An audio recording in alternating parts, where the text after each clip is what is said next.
Hey guys, it's Miss Cáceres again.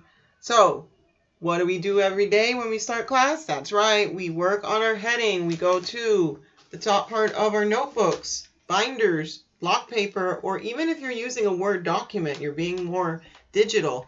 Make sure to put your name, date, grade, and section. Now, our objective and our I can statement are followed after that. In our objective for today, we're going to be seeing some grammar. So we need to understand the correct use of confusing words. Then our I can statement is I can use these words correctly in grammar. So let's take a look at that in our textbooks. Language conventions. Commonly confused words in this article. The author uses both its and its, two words that even experienced writers sometimes confuse. It's with an apostrophe is a contraction that means it is. What happens when it's possible to improve on the human body and mind? It's without the apostrophe means belonging to. The technology will sneak its way into our lives. When you find an it's with an apostrophe or it's without one, consider why it's correct in this sentence. So we have an annotation model here for you. As you read, determine the main ideas, supporting details. You can also mark up the article, and here are one reader's notes. As you can see in the first part, where it says, we're in the midst of a bionic revolution, yet most of us, don't know it. So we take a look at that, and it says the first sentence is main idea, bionic revolution. What's that? So we have the main idea in the very first sentence here. Then we come to the second paragraph, and we take a look at that very first sentence as well. Around 220,000 people were worldwide already walking around with cochlear implants. Second and third paragraphs give details about the devices that help people. Here's the other one. Tens of thousands of people have been implanted with deep brain simulators. So here, can you guys see any words that would be confusing for you, that you're not really sure what they're saying? Let's take a look. We have where comes from the contraction we are. We have don't, that comes from the contraction do not. Keep looking.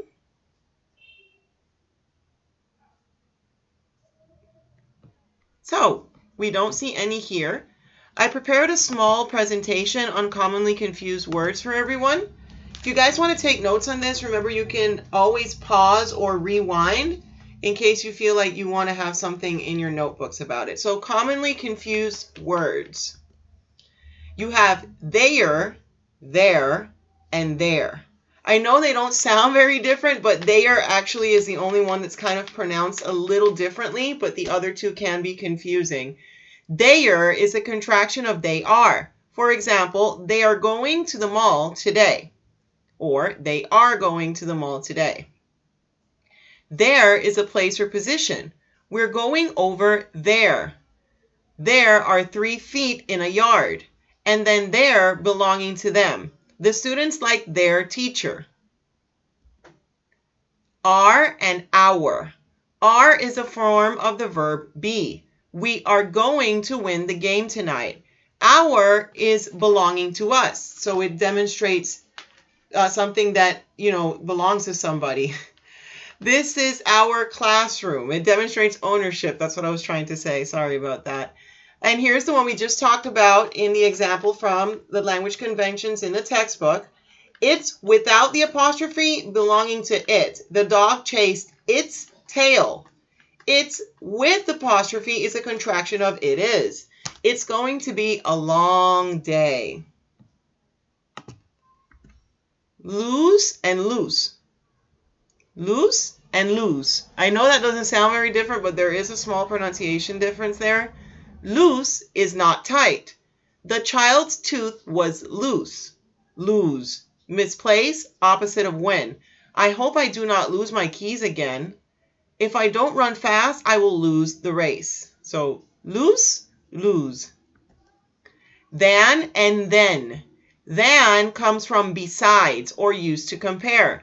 Is there another time than the morning to meet? I like apples better than peaches. And then you have then, at the time or next. Then we try to complete the second step. Oh yes, and the infamous 2, 2, and 2. Now there is no difference of pronunciation here, guys. So it's more about paying attention of what the sentence is telling us, or specifically, the spelling.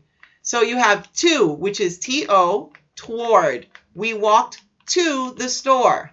Then you have to with the double O, which comes from also and very. I like this song too.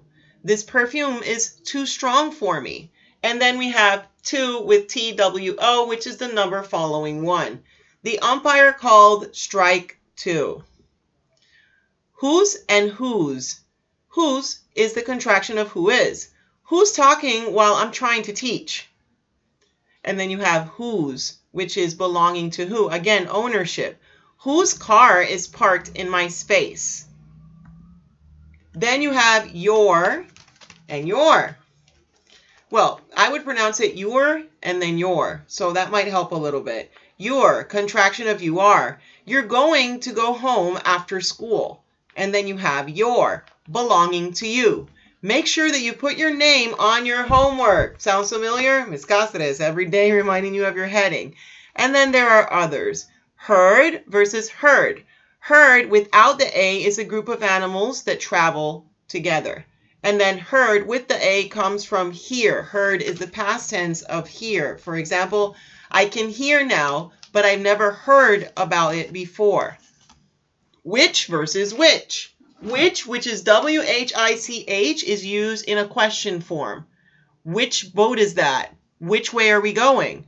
And then you have which is obviously without the H and with a T in the middle, refers to a being that is, I don't know, evil or a representation of Halloween. Okay, and then you have clause and clause. Clause is like what we learned the other day about independent clauses. So it forms a part of a sentence, or in this case, sometimes not a sentence, but a dependent clause or a subordinate clause. And then you have clause as in C-L-A-W-S, cat clause, cheetah clause, dogs have clause too. So it refers to, this thing that can retract from like an animal's paw. Should have not, should of. Should have not and should of. Sometimes people confuse these. It's basically because of the fact that some people tend to forget, and that's really common, that of is a preposition and have not is what you call a helping or linking verb. So you have to be careful with that. For example, I should have not been there. Or I should have done my homework. And should of is completely different. Okay, now we have here and versus here. Again, H-E-A-R, referring to the capability of hearing sound. And H-E-R-E would be a place, kind of like when we said there, and there. For example, I'm here. Farther versus further. They're basically the same. The difference here is when we talk about farther, we're talking about extension in movement, like go farther, run farther. So you're actually moving from one place to another and expanding the section in which you are in. And further with the UR is more of an abstract movement. For example, if someone were to say, yes, I started my first book, but further on, I'm going to do even more. So that's more of an expansion of time and not an expansion of movement in itself. And then you have effect versus affect. This one's really common. When we talked about effect, it's kind of like when we saw cause and effect the other day.